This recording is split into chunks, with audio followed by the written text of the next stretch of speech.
بسم الله الرحمن الرحیم. السلام علیکم ورحمت الله وبرکاته. عزتمندو، نن درته د جمعې مبارکې درځي یوه ډیره خاص او عظیم الشانه وظیفه بیانوم.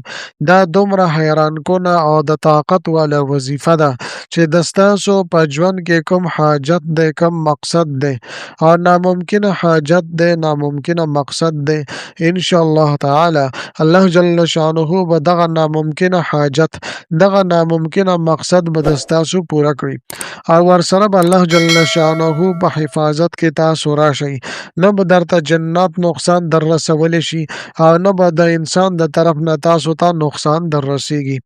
تر مرګه پورې به تاسو د الله جل شانه په حفاظت کې راشئ.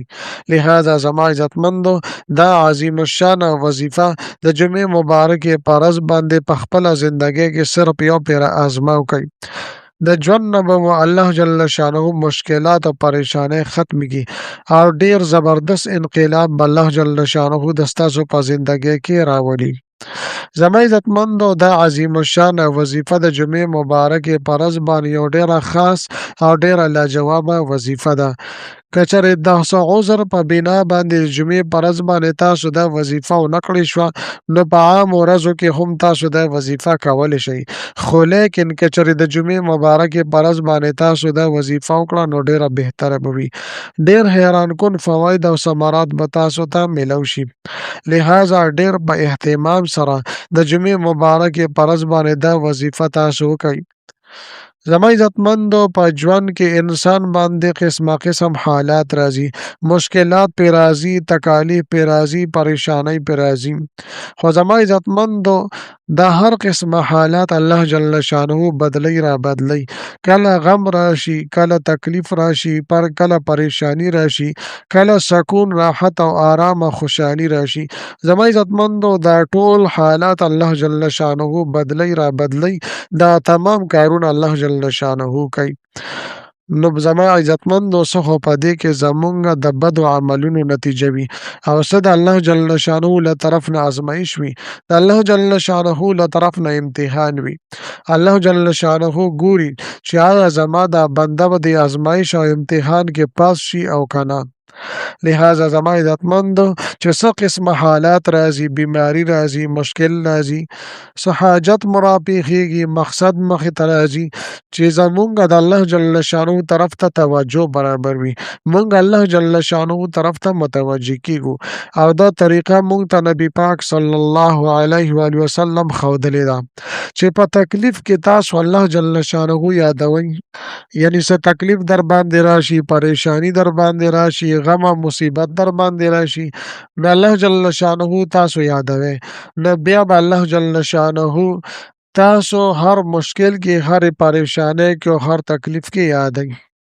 د الله جل شانه د یادولو مطلب دا دی چې په تا باندې کم قسم له غمونه، تکلیفونه، پریشانۍ، مصیبتونه راغلي وي، الله جل شانه به درنه هغه په خپل رحم او کرم او فضل سره هغه دفع کوي او تاسو ته به اسانوي. هر قسمه پریشانۍ به الله جل شانه ختموي، حاجتونه پوره کوي او په خپلو مقاصدو کې به تاسو ته کامیابي درکوي. یا که دغه مصیبت او تکلیف د لم لیټ شي، نو تا باندې به یو ډیر لوی مصیبت را روان وي، الله جل شانه به د ستا نه دغه لوی مصیبت دفع کوي. نو محترمو، چاته چې څه تکلیف وي، بیماري وي، پریشانی وي، نو دې بني ادم ته پکار دي چې د عظیم الشانه وظیفه د خامخا وکړي. د ستاسو د رشتې حوالې سره مسایل وي، په هغې کې بندش وي، په هغې کې رکاوټ وي، یا نکاح حوالې سره، واده حوالې سره د ستاسو اسباب نه برابرېږي، یا د ستاسو د کاروبار او روزګار مسایل دي، په هغې کې خیر او برکت غواړئ. نو زما عزتمندو، د ستاسو کم قسم له حاجات وي، مشکلات وي، مصایب وي، ناممکنه حاجتونه وي، ناممکنه مقاصد وي، د هغې دپاره تاسو دا خاص او د لاجوابه وظیفه کولی شئ. زما عزتمندو، زمونږ هغه وروڼه او خویندې چې د هغوی لا تر اوسه پورې رشته نه ده شوې، یا یې رشته شوې ده خو په هغې کې بندش راځي، په هغې کې رکاوټ راځي، په هغې کې پریشانۍ او مصیبتونه راځي، نو دا وظیفه تاسو وکئ، انشاءالله تعالی د ستاسو دا رشته به پایداره وي او ټول عمر له به وي. یا زما عزتمندو، تاسو رشته کوئ، د ستاسو کاروبار او روزګار دی، خو د چا د لاسه تاسو ته خطره میلاویږي، تاسو ته د نقصان رسیدلو اندیشه وي، ته پریشانه چې یاره فلاني کس ماته بنیته دی او ما سره به نقصان ماته را رسوي، ماته به تکلیف را رسوي، نو د خپل ځان د حفاظت دپاره تاسو دا وظیفه کولی شئ. دغه رنګې زما عزتمندو د جادو او جناتو نه د حفاظت دپاره، د نظر بد نه د حفاظت دپاره، د بد نظر نه د بچ کېدلو دپاره دا وظیفه تاسو خامخا په خپله زندګۍ کې یو پرې ازمو کوئ. انشاءالله تعالی تاسو به د الله جل شانه له طرف نه په بهترین حفاظت کې راشئ. بهر حال زما عزتمندو د دې وظیفې ترتیب او طریقه کار ډیر زیات آسان دی، ډیر انتهایی آسان طریقه کار دی. دا وظیفه به تاسو د جمعې مبارکې په ورځ باندې کوئ. که چېرې د څه عذر په بنا باندې د جمعې مبارکې په ورځ باندې تاسو ونه کړی شوه، نو په بله ورځ باندې هم کولی شئ. خو زما عزتمندو تاسو د جمعې په ورځ باندې خامخا دا وظیفه وکئ، ځکه الله جل شانه د جمعې په ورځ کې داسې یو لمحه پیدا کړې چې په هغې کې الله جل شانه د خپلو بندګانو دعاګانې قبلوي. یو هغه ټایم دی چې کله امام خطبې په منځ کې کیني، یو خطبه ووایي او دویمې خطبې ته لا نی ولاړ منځ کې کیني، نو دغه ټایم الله جل شانه دعاګانې قبلوي. لاس به پورته کوې نه، لیکن په زړه کې به دعا غواړئ. دغه رنګې زما عزتمندو بل بهترین ټایم کله چې د جمعې په ورځ باندې مازدیګر مونځ تاسو وکړو، نو ماښامه پورې دا ډېر قیمتي او مبارک ټایم دی.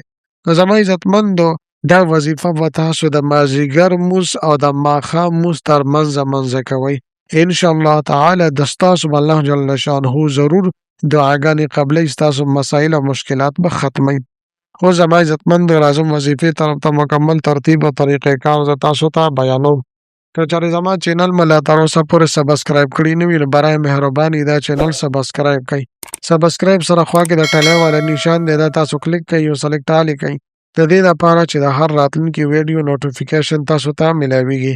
زما عزتمندو زما د حوصله افزایي دپاره ویډیو ضرور لایک کړئ او لاندې کمنټ کې تاسو ماشاءالله، سبحان الله، جزاک الله یا د دې په شانتې نور ښکلي الفاظ منشن کې ولیکئ، دې دپاره چې ما له حوصله افزایي میلاویږي او نور ډېر ښکلي وظایف زه تاسو ته په دې چینل کې راوړم. زما عزتمندو ترتیب او طریقه کار دا دی چې اول به تاسو طاق عادت کې درود شریف ولولئ، 3 پیرې، 15 پیرې، 7 پیرې به درود شریف ولولئ. بیا به د الله جل شانه دا دوه اسماء مبارکه مالک الملک، مالک الملک، دا به 314 پیرې تاسو ولولئ. ښه په خشوع وضو سره د زړه په حاضرۍ سره به تاسو دا ولولئ او بیا په آخره کې طاق عادت کې مخکې به څو پیرې درود شریف لوستلی، بیا به عمره درود شریف هغه تعداد کې او بیا ولولئ او بیا به د دعا دپاره لاس پورته کوئ. بس چې د ستاسو څه مسله هم وي، څه مشکل وي، څه پریشاني وي، د هغې د حل کېدلو دپاره به د الله جل شانه نه دعاګانې وغواړئ. انشاءالله تعالی تاسو به داسې بهترین حفاظت کې راشئ چې نه به درته انسان نقصان درکولی شي، نه به درته جنات نقصان درکولی شي، نه به درته غمونه، تکلیفونه، پریشانۍ نقصان درکولی شي او نه به در باندې بیمارۍ راتلی شي.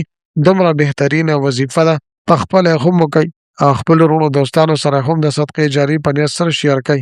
میلاویږم به تاسو سره بلې ویډیو کې بلې وظیفې سره، تر هغه وخته پورې ماله اجازت راکئ. د لوی الله په امان.